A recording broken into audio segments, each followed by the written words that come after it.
Amém. Ó Pai, ministra aos nossos corações e aos nossos entendimentos.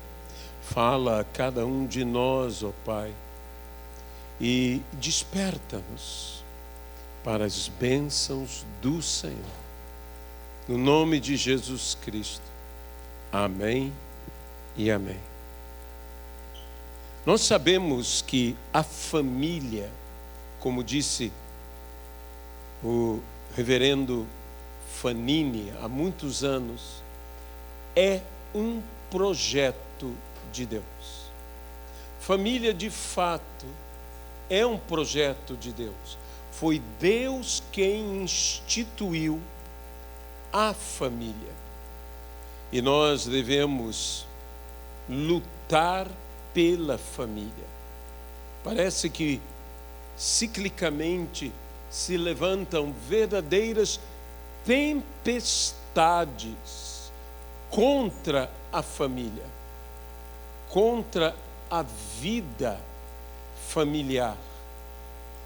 E em uma passagem das Sagradas Escrituras, nos relata sobre certa ocasião em que Cristo estava orando e os seus discípulos já estavam longe no barco, assolados por uma tempestade.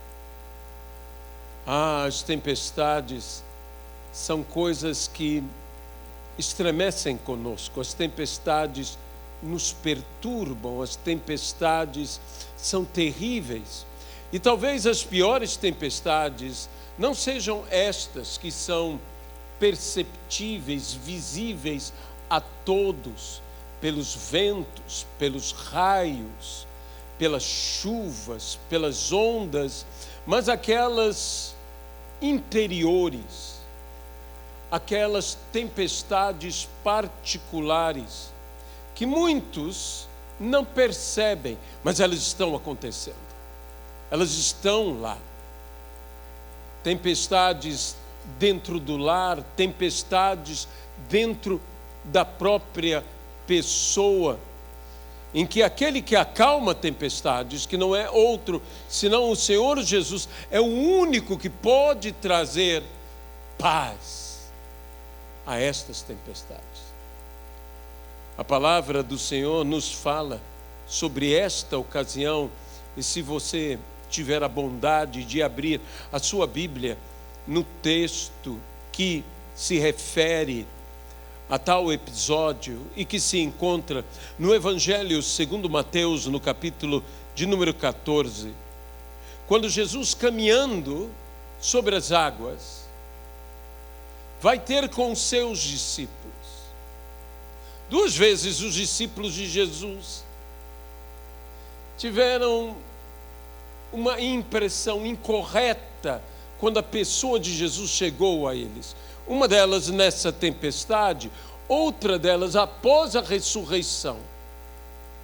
Nas duas eles tiveram medo, porque pensavam ser um espírito, pensavam ser um fantasma.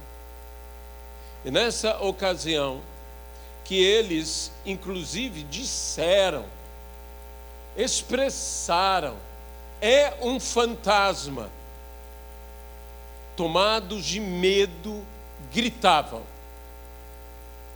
Mas Jesus, imediatamente, versículo 27, lhes disse: coragem, sou eu, não tenham medo. Esta foi a palavra de Jesus a eles: coragem. A mesma palavra que Jesus, quando disse: nesse mundo vocês passarão por aflição, mas coragem, tenham bom ânimo, eu venci o mundo. Ter bom ânimo é ter esta coragem. Tenham bom ânimo, eu venci o mundo. Então Pedro disse: se é o Senhor mesmo, manda que eu vá até ali, andando sobre as águas. Jesus disse: vem. E Pedro, descendo do barco, andou sobre as águas e foi até Jesus.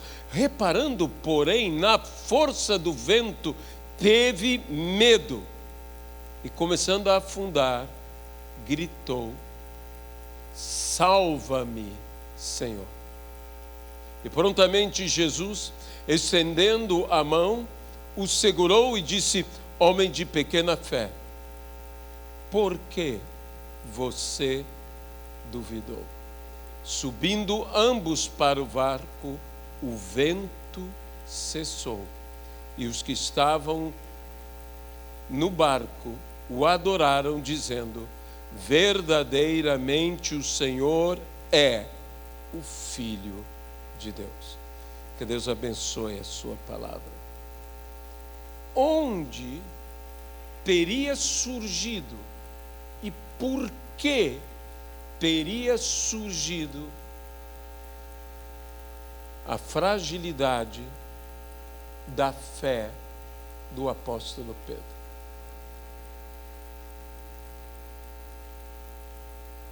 A incredulidade de Pedro não surgiu apenas quando o vento soprou, o vento contrário se manifestou.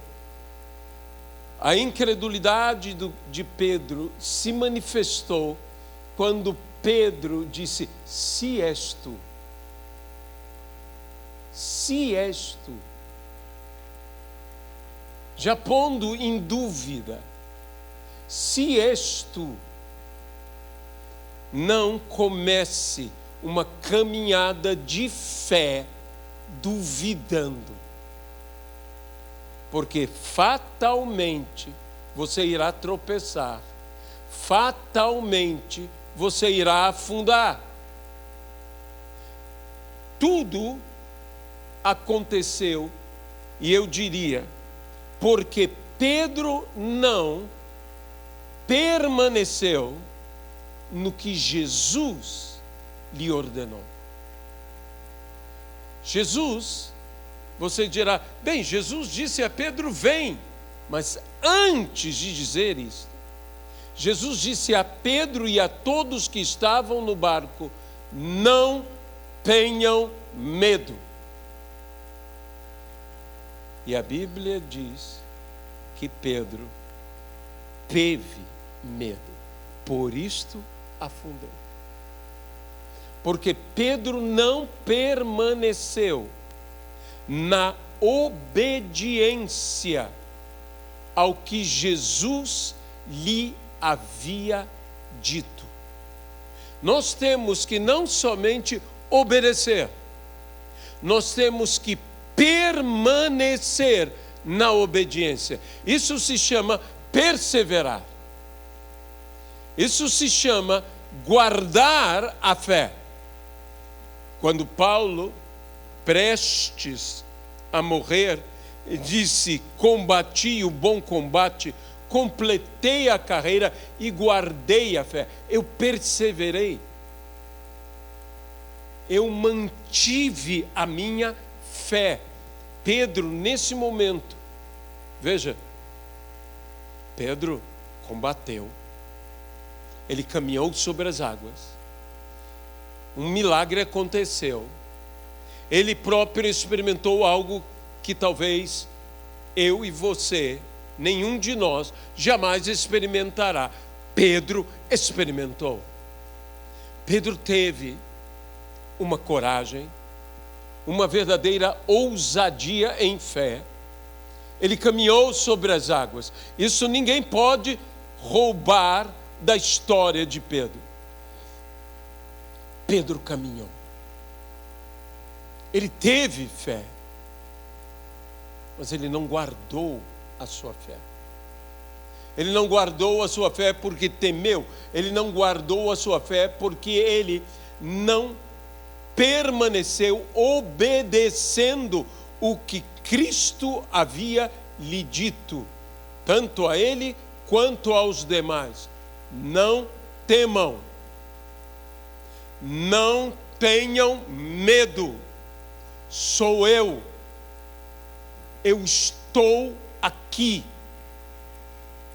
Talvez você que tenha lutado tanto, combatido tanto, combatido um bom combate, um combate da fé, não está guardando a fé. Por que não está guardando? Porque não está perseverando na obediência à palavra de Deus, à palavra de Jesus.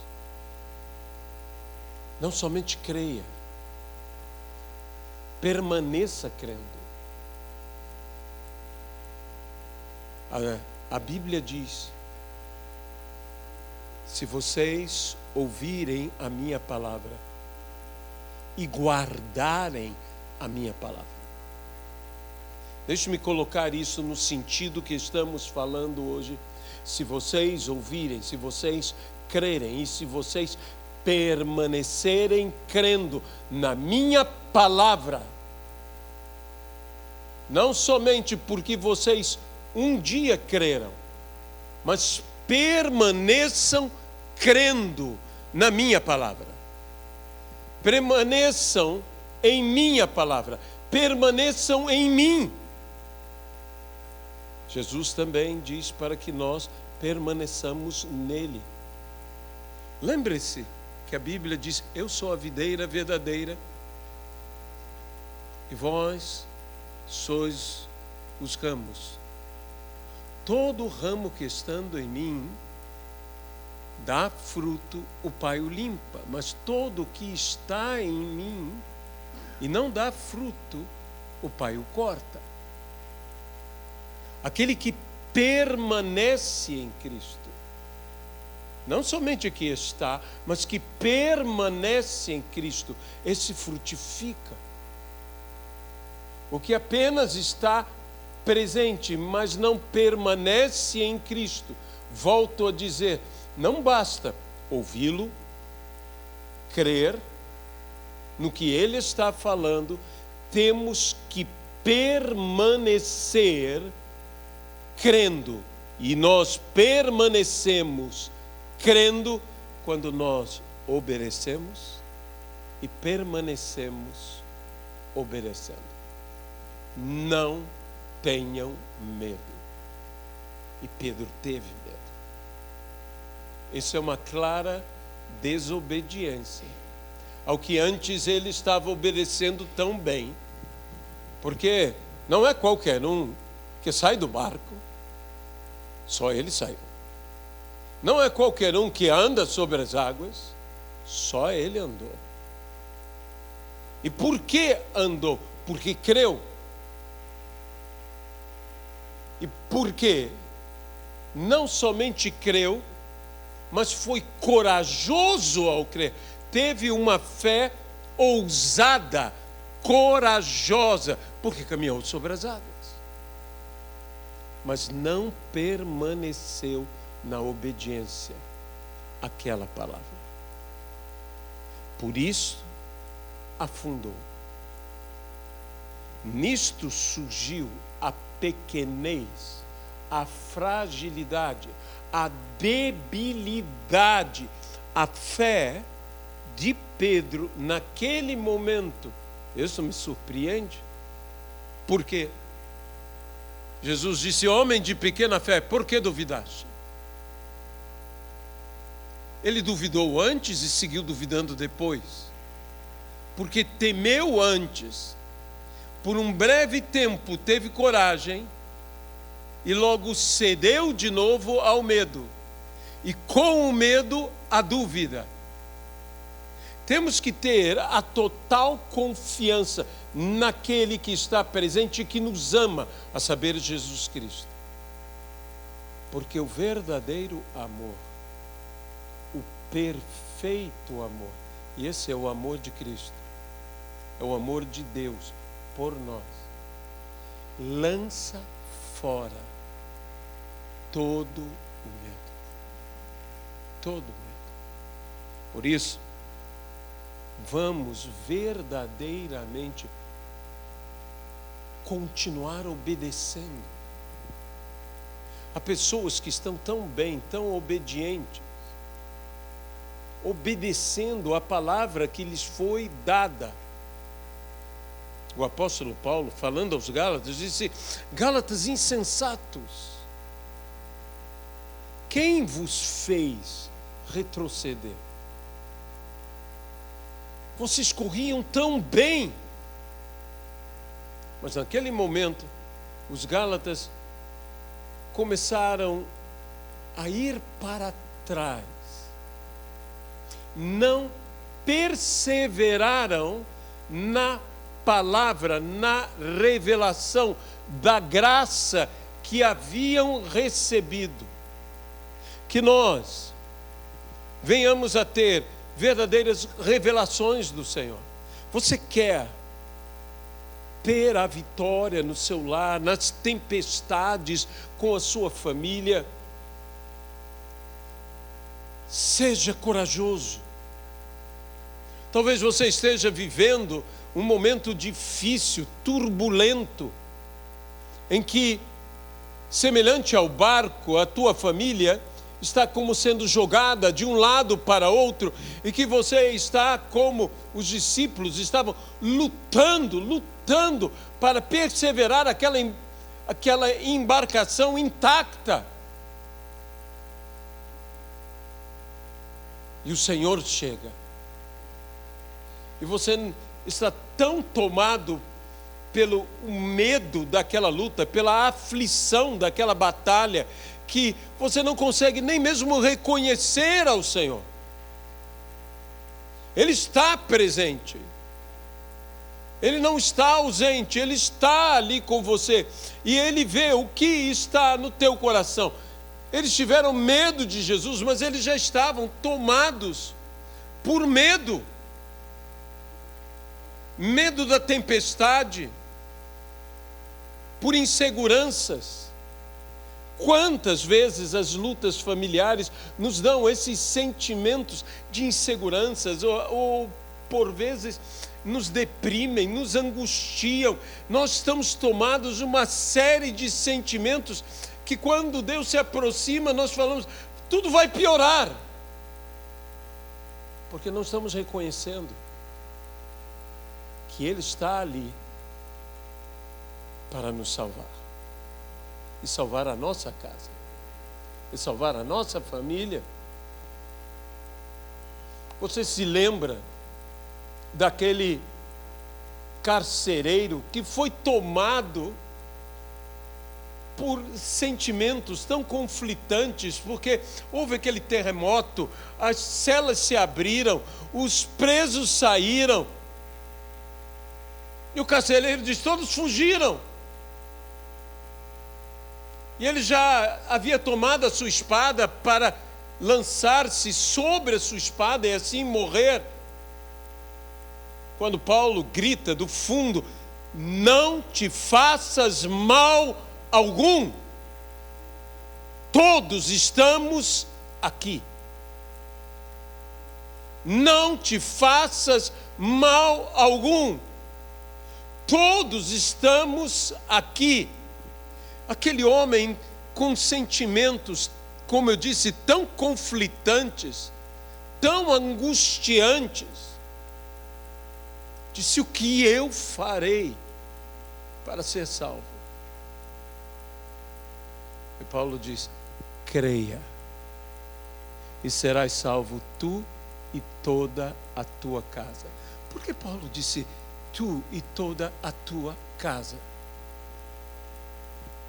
Sabe, quando um oficial romano falhava no seu dever, a única maneira dele salvar a sua família da pena capital que cairia sobre todos era ele dar cabo da própria vida. Então ele se entregava, ele morria para salvar sua família. E o apóstolo Paulo disse: creia em Jesus Cristo, e tanto você como toda a sua família serão salvos. eu sei que você ama tanto a sua família, que você daria a sua vida pela sua família, mas alguém já deu a vida por vocês. É Jesus, aquele que acalma a tempestade. E quando Pedro e Jesus entraram no barco, a tempestade cessou.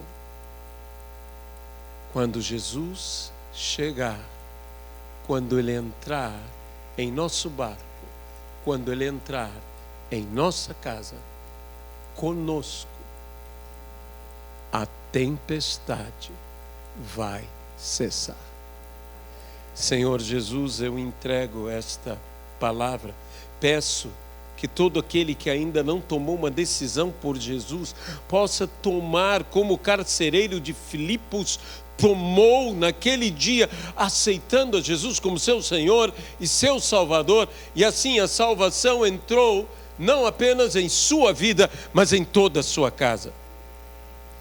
Nós te pedimos, ó Senhor, que possamos crer e perseverar crendo, obedecer e perseverar na obediência. Abençoa-nos, ó Pai, pelo teu poder, pela tua misericórdia, que a tua mão nos tome quando nós naufragamos na fé, que a tua mão nos erga e nos leve em segurança. Porque se sozinho não podemos e não conseguimos permanecer andando sobre as águas, com o Senhor, com a tua mão a nos sustentar, nós andaremos sobre as águas sem afundar. No nome de Jesus Cristo. Amém e amém, Jesus. Eu vou chamar a